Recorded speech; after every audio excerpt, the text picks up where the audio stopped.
एक रात का समय था।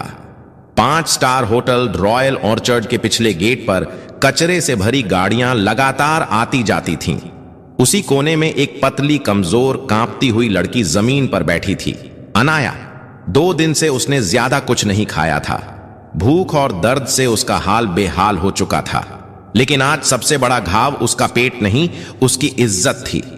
कुछ देर पहले एक आदमी ने उसे कोने में घेर कर कहा था, चलो मेरे साथ, 2000 दूंगा, बस एक रात का काम है, समझ तो रही हो?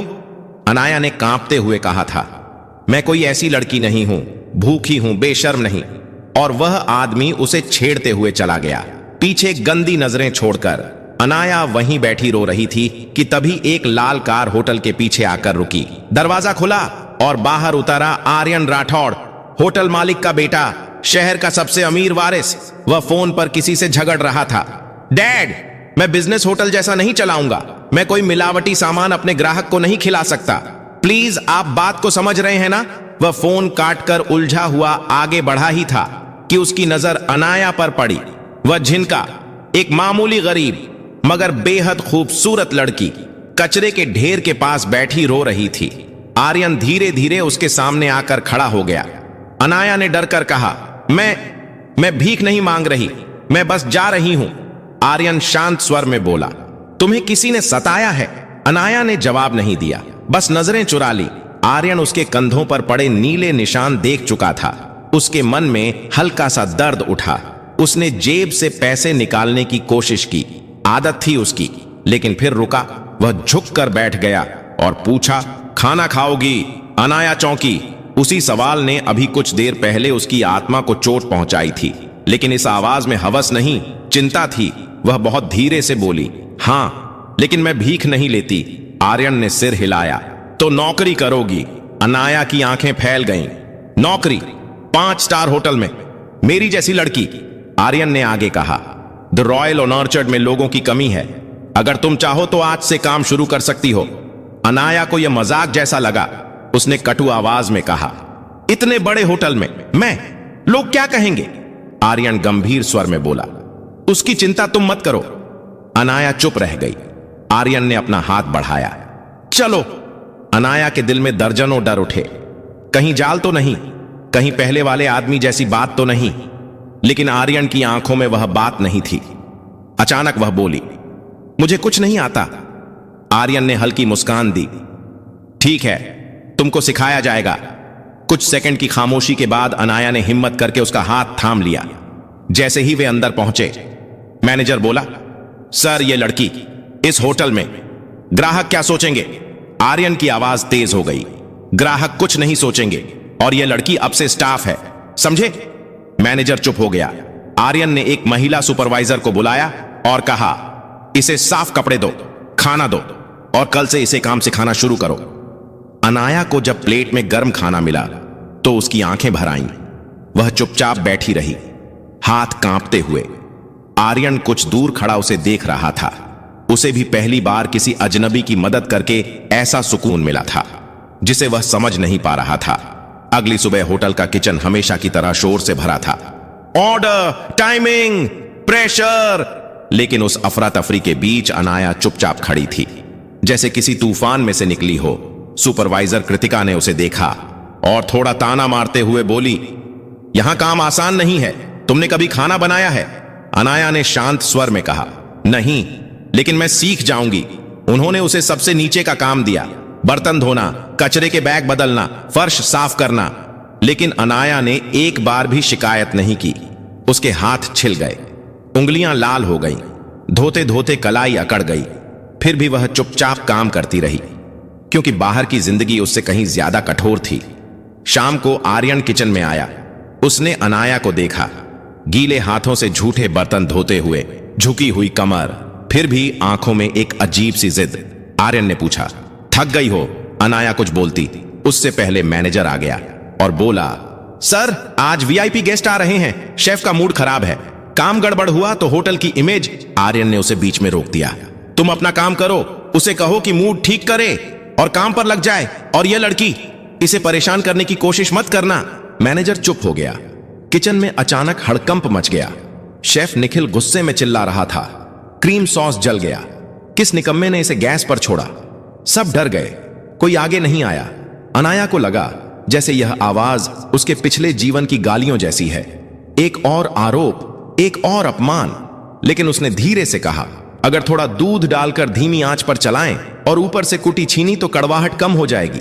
पूरा किचन एकदम चुप। शेफ निखिल भड़क उठा, तू सिखाएगी मुझे? तू जानती भी क्या है? आर्यन सब देख रहा था। वह आगे आया और बोला, करके देखते हैं। शेफ निखिल ने अंछा से वैसा ही किया। कुछ मिनट बाद जब सॉस तैयार हुआ, उसने छका और उसकी भौहें ऊपर उठ गईं। आर्यन ने पूछा, कैसा है? शेफ निखिल ने अनमने स्वर में कहा, बिल्कुल ठीक, पहले से बेहतर। सबकी नजरें अनाया पर टिकी थीं। वह घबराकर बोली, मेरी मां कहती थी खाना खराब नहीं करते थे, सुधार लेते हैं। यह सुनकर आर्यन के अंदर कुछ गहराई से हिल गया। उसे अचानक महसूस हुआ कि इस छोटी सी लड़की में बहुत कुछ है जो बाहर की दुनिया ने अभी तक नहीं देखा। रात के वक्त जब काम खत्म हुआ, अनाया लॉकर रूम में बैठी थी। उसके हाथ दुख रहे थे, लेकिन उसके होठों पर हल्की सी मुस्कान थी। शायद महीनों बाद। तभी दरवाजा खुला। आर्यन अंदर आया, हाथ में फर्स्ट एड बॉक्स लिए। अनाया चौंक गई। आप यहां?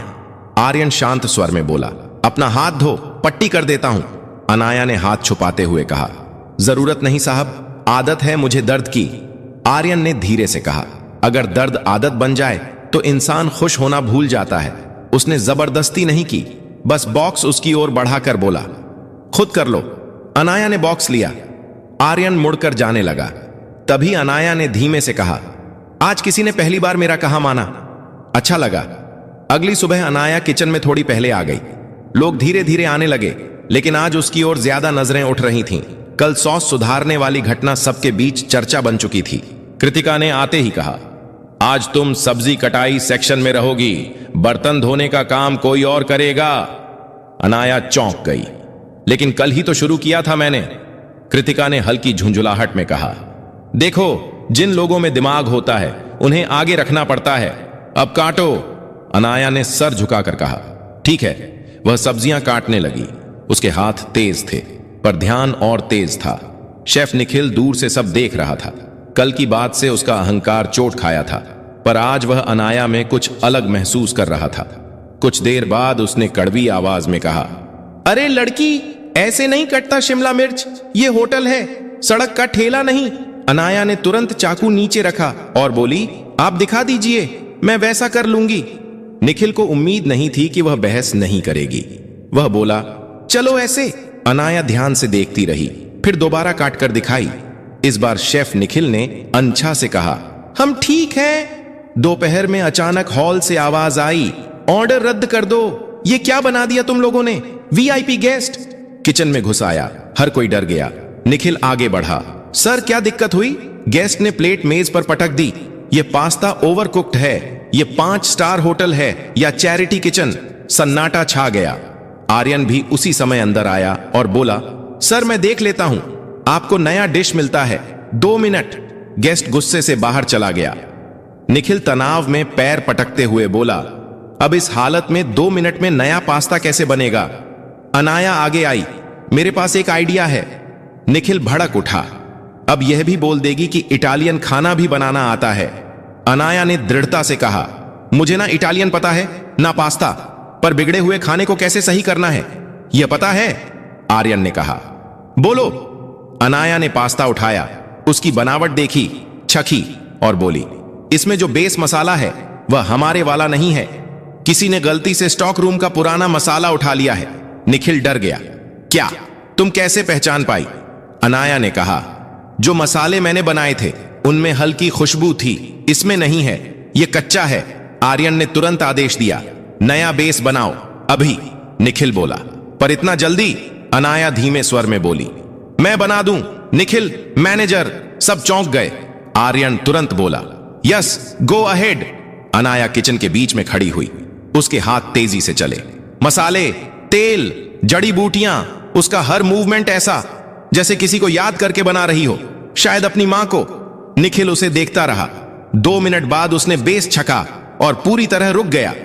यह तो बिल्कुल होटल के सिग्नेचर जैसा है। आर्यन के चेहरे पर गर्व और राहत दोनों थे। नया खाना तैयार हुआ। गेस्ट ने चखा और मुस्कुराकर कहा, अब ठीक है, वेरी गुड। राहत की लहर पूरे किचन में दौड़ गई। आर्यन ने अनाया से कहा, तुमने आज फिर सब बचा लिया। अनाया ने बहुत धीरे से कहा, मैं बस यह चाहती हूं कि कोई मेरे काम को देखे, मेरे अतीत को नहीं। आर्यन ने उसकी ओर झुककर कहा, तुम्हारा अतीत सिर्फ तुम्हारा है, लेकिन तुम्हारा भविष्य?